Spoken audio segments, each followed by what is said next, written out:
میں ایک مرتبہ جدہ ایئرپورٹ پہ بیٹھا ہوا تھا، ایک شخص ملا،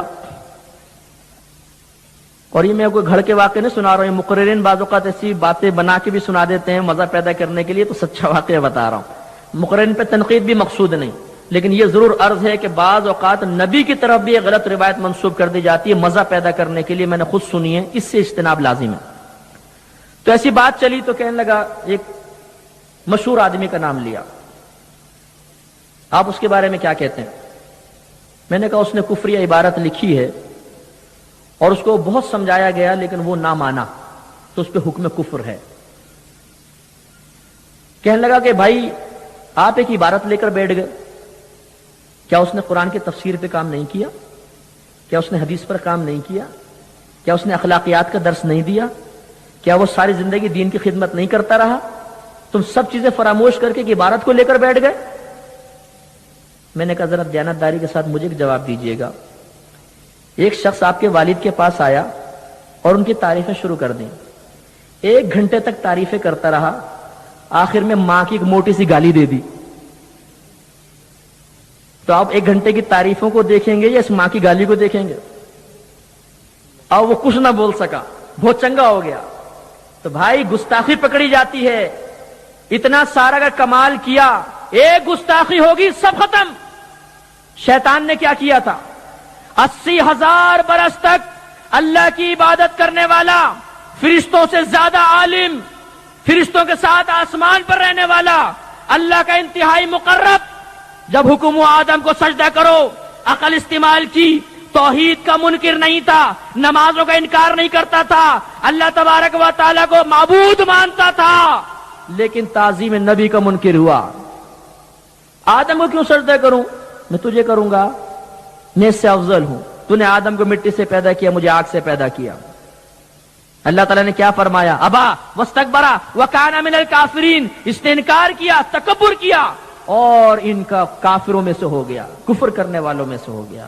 معلوم یہ ہوا نمازیں اپنی جگہ، روزے اپنی جگہ، ماتھے پہ نماز کے بڑے بڑے نشان ڈال لینا یہ اپنے مقام پر، جب تک تعظیم نبی نہیں ہوگی کچھ بھی اللہ کی بارگاہ میں مقبول نہیں۔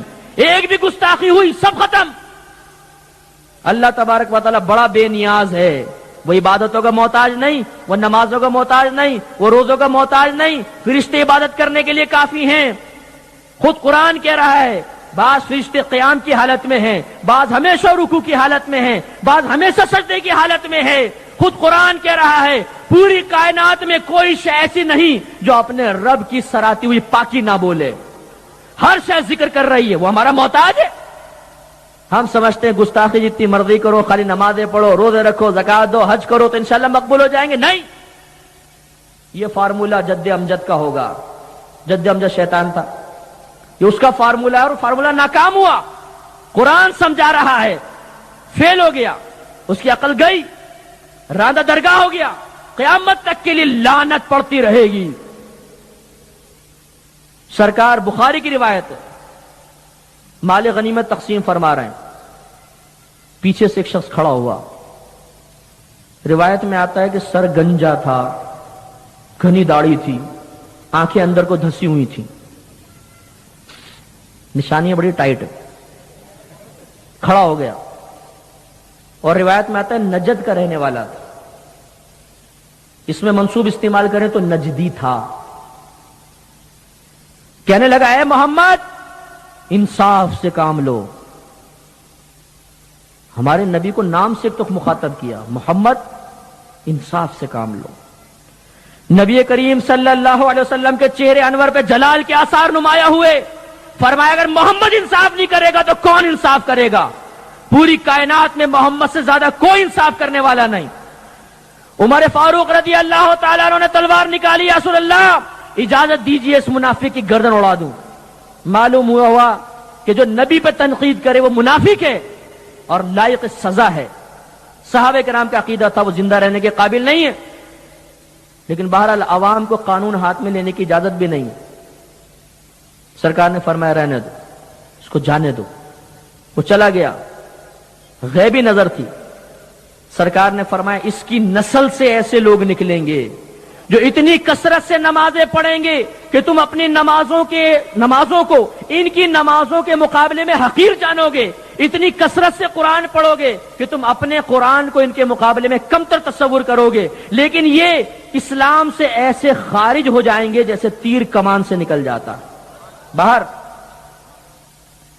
تو معلوم یہ ہوا